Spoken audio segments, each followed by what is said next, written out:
Selamat pagi bosku, jumpa kembali bersama saya Cecilia dari Pilar Mas Investindo Sekuritas. That's your heart, that's your profit. Nah, akhir-akhir ini salah satu cabang dari gerai makanan cepat saji di Indonesia yang berada di kawasan Jakarta, tepatnya di kawasan Sarinah, harus berhenti beroperasi nih bosku. Banyak dari kalangan masyarakat yang merasa memiliki nilai historis dan sentimental pada restoran tersebut karena restoran tersebut sudah lama berdiri dan melayani banyak warga Jakarta. Tapi yang sangat disayangkan yang menjadi polemik nih bosku adalah di masa pembatasan sosial berskala besar atau PSBB ini banyak masyarakat yang berkumpul di depan restoran tersebut dan memberikan perpisahan kepada petugas beserta restoran yang memiliki nilai historis itu tuh bosku. Tapi dengan mengabaikan aturan jaga jarak. Bahkan ada juga yang tidak mengenakan masker nih bosku. Tentunya hal ini sangat disayangkan ya bosku, terutama di tengah usaha pemerintah dalam menekan penyebaran virus corona.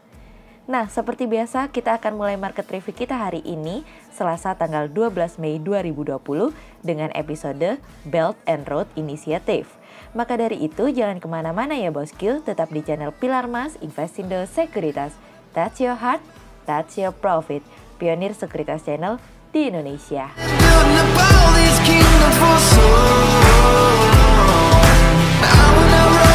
Seperti biasa kita mulai dari Global Economics Calendar nih bosku. Ada berita dari China Money Supply M2 year on year yang naik dari sebelumnya 10,1% menjadi 11,1%. Kemudian ada dari China New Yuan Loans CNY yang turun dari sebelumnya 2.850 billion menjadi 1.700 billion. Kemudian ada dari China Money Supply M0 year on year yang turun dari sebelumnya 10,8% menjadi 10,2%. Kemudian kita beralih ke corporate news. Ada berita dari PT Mitra Keluarga Karya Sehat Tbk atau MIKA yang meraih pendapatan bersih 874,72 miliar rupiah hingga periode 31 Maret 2020 naik dari pendapatan bersih 804,64 miliar rupiah di periode yang sama di tahun sebelumnya dari iqplus.info. Kemudian ada dari PT Sri Rejeki Isman Tbk atau SRIL yang membukukan penjualan 316,62 juta US dollar pada kuartal 1 2020 dari kontan.co.id. Kemudian ada dari PT Garuda Food Putra Putri Jaya Tbk atau GUT yang pendapatan yang diraih pada 2019 naik 4,84% dibandingkan dengan posisi 2018 dari bisnis.com. Kemudian pada perdagangan hari Senin tanggal 11 Mei 2020, IHSG ditutup menguat 41 poin atau 0,91% menjadi 4.639. Sektor aneka industri, properti, agrikultur, keuangan, dan infrastruktur bergerak positif dan menjadi kontributor terbesar pada kenaikan IHSG kemarin. Investor asing membukukan penjualan bersih sebesar 269 miliar rupiah. Kemudian kita akan masuk ke market review hari ini nih bosku. Cerita hari ini akan kita awali dari Belt and Road Initiative. Cina tengah berjibaku di antara harus menghapus utang pinjaman atau tidak. Karena cukup banyak negara yang tengah berhutang dengan Cina saat ini akibat adanya proyek ambisius Cina yang kita kenal dengan Belt and Road Initiative nih bosku. Proyek ini sebetulnya salah satu gagasan untuk membangun jaringan kereta api, jalan dan laut yang menghubungkan mulai dari Cina hingga Asia Tengah, Afrika dan Eropa yang dimana bertujuan untuk meningkatkan perdagangan. Dan Cina ikut mendukung dengan menyediakan ratusan miliar untuk mendanai negara yang ikut berpartisipasi atau memberikan pinjaman maksud kami.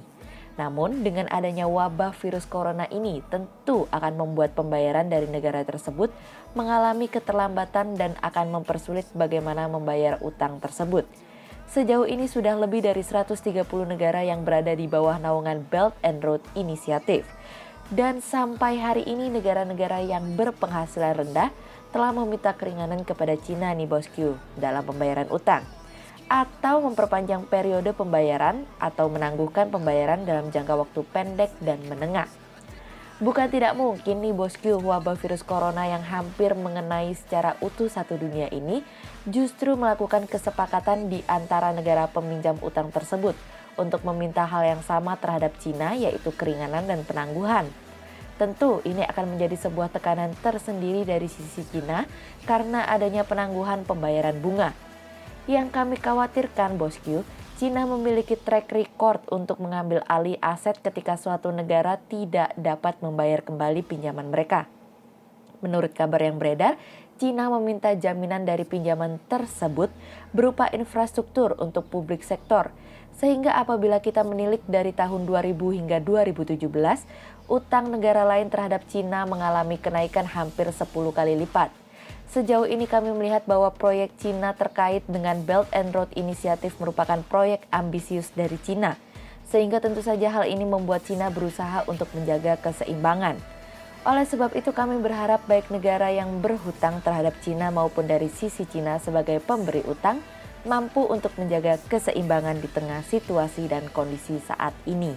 Kemudian cerita selanjutnya datang dari sebuah rencana. Pandemi coronavirus yang terjadi saat ini mengubah sebagian besar siklus serta proporsi dagang dunia saat ini. Hal yang terjadi cukup signifikan berada pada Korea Selatan.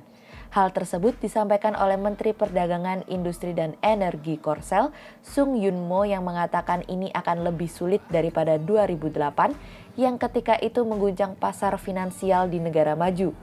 Sung juga menambahkan bahwa sektor ekspor akan mengalami tekanan yang lebih dalam dan lebih lama.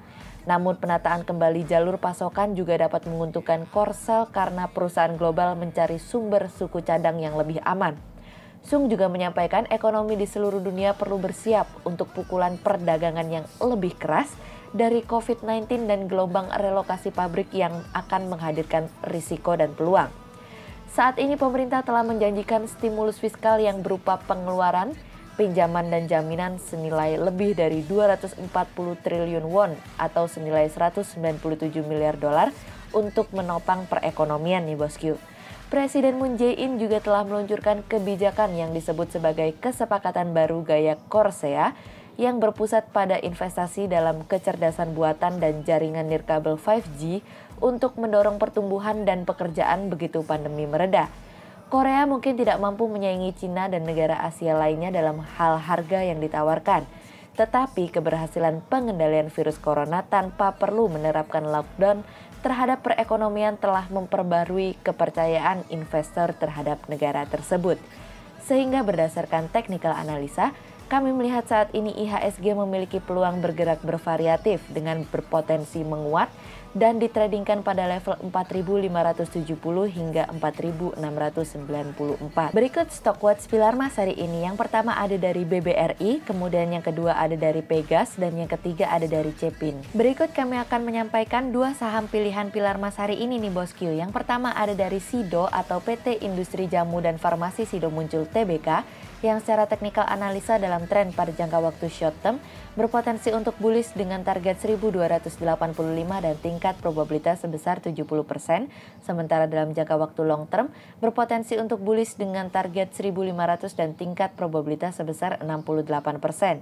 Kemudian yang kedua ada dari Tbik atau PT Tower Bersama Infrastruktur Tbk yang secara teknikal analisa dalam tren pada jangka waktu short term berpotensi untuk bullish dengan target 1200 dan tingkat probabilitas sebesar 46%. Berikut kami akan menampilkan 40 saham pilihan dari pilar emas.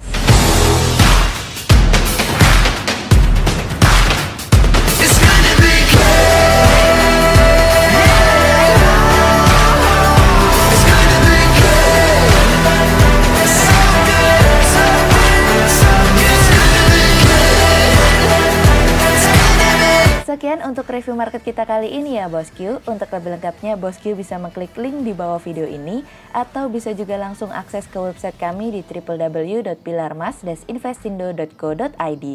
Dan jangan lupa untuk selalu jaga kesehatan buat para bosku ya. Kita akan bertemu lagi besok pagi untuk market review yang berikutnya. Jadi jangan lupa like, subscribe, dan tonton terus channel Pilar Mas Investindo Sekuritas. Touch your heart, touch your profit. Pionir Sekuritas Channel di Indonesia. I can feel the pressure